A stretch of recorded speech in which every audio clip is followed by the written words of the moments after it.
this lamp has actually been, in my opinion, like 3 years in the making. And first of all, I cannot thank any of you enough for your research, your support, your enthusiasm, your craftsmanship, Dave. But this was found 3 years ago in deep storage. We pulled it out as part of emptying that storage area, and we didn't really know. First of all, we're like, oh, it has 2 kerosene. We're used to glass ones, and they just have 1. So it went into a new storage area. We knew it was special. That's all we knew. And then when you guys came here last year, Dave found it in the barn, and he flipped to a page of a textbook, I believe, and it was right there. And that kind of started a whole new conversation about the piece, and all of it has been just so fun, so amazing, and genuinely impossible without Glasfax and Dave. So thank you. You're welcome.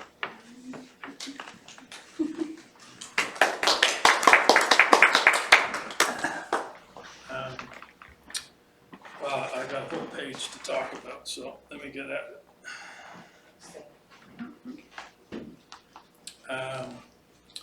It's always exciting to climb a ladder and take a dusty package down from a tall shelf. Better still is unwrapping the package and finding something that you've seen before. So last year in the archival area, we rediscovered this piece. And lucky for me, I was looking at an old lamp. So the angle lamp chief inventor was a Mr. Thomas M. Fell from Brooklyn, New York, and earlier from Tenafly, New Jersey.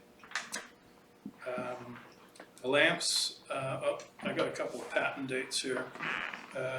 There was one patent that he applied for in 1888, and another one in 1890. And still another one in 1893.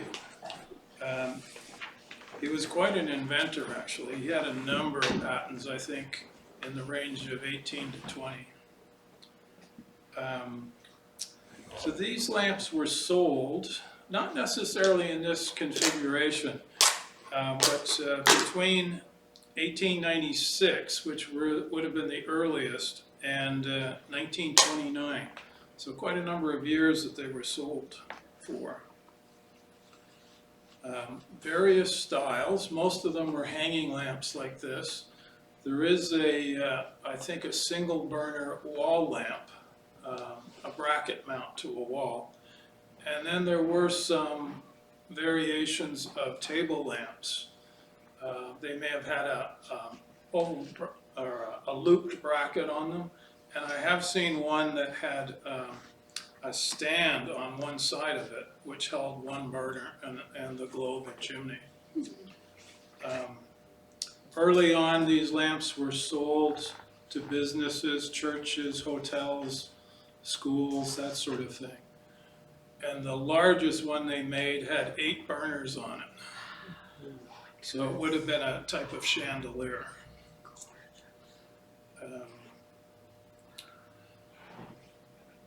The globes, the pieces that are on there right now, the clear globes, I call them globes. They were actually early on called elbows. And the chimney pieces, the globes themselves could have been purchased as etched pieces, so they might have had flowers on them, etched. I think almost all of them were clear, although I have seen some that were frosted. The chimneys could have been purchased in various colors and various designs. The white chimney being the most common. The other colored ones were in a swirl pattern, and they were in red and blue and green. Would have been quite beautiful looking.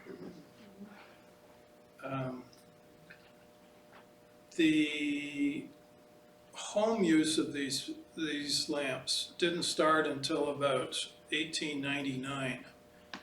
And this would have been a typical style for home use, a dining room lamp or kitchen lamp, something like that.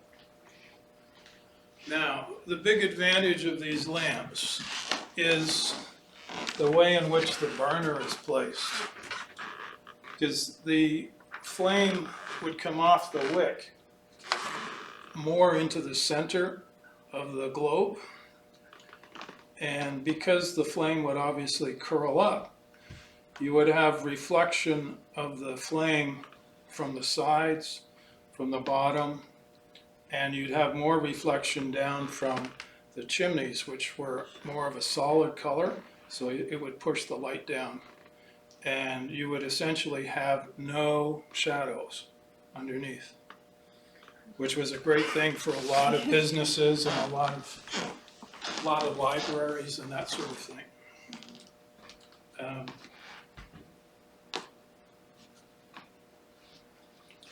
So the big advantage, they said, was unvarying light and no undershadow. And the lamps were advertised as the light that never fails. And that's all I have on the lamps. Awesome.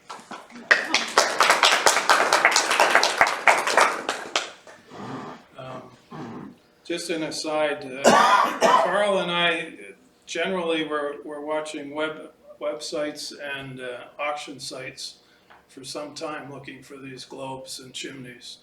And you know, that's what, 9 months, Carl? Yeah, about that. Something like that.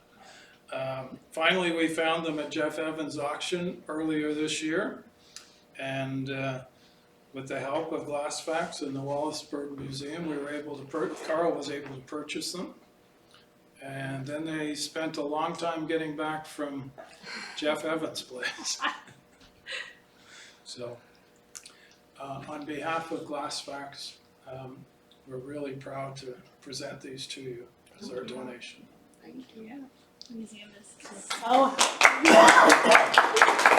actually, Carl sent me an email asking just to be sure before we get these lamps, maybe, or the globes, maybe we should make sure you still have the lamp. And I was sitting in my office chair, I stood straight up, I ran, I told him, I'm like, guess what? It's not a promise, but guess what? They found some. Yeah, thank you guys so much for all of your efforts and Oh, you're very welcome. everything. The group, like, honestly, you guys do so much for glass history. So it's very important work. Yeah. Great.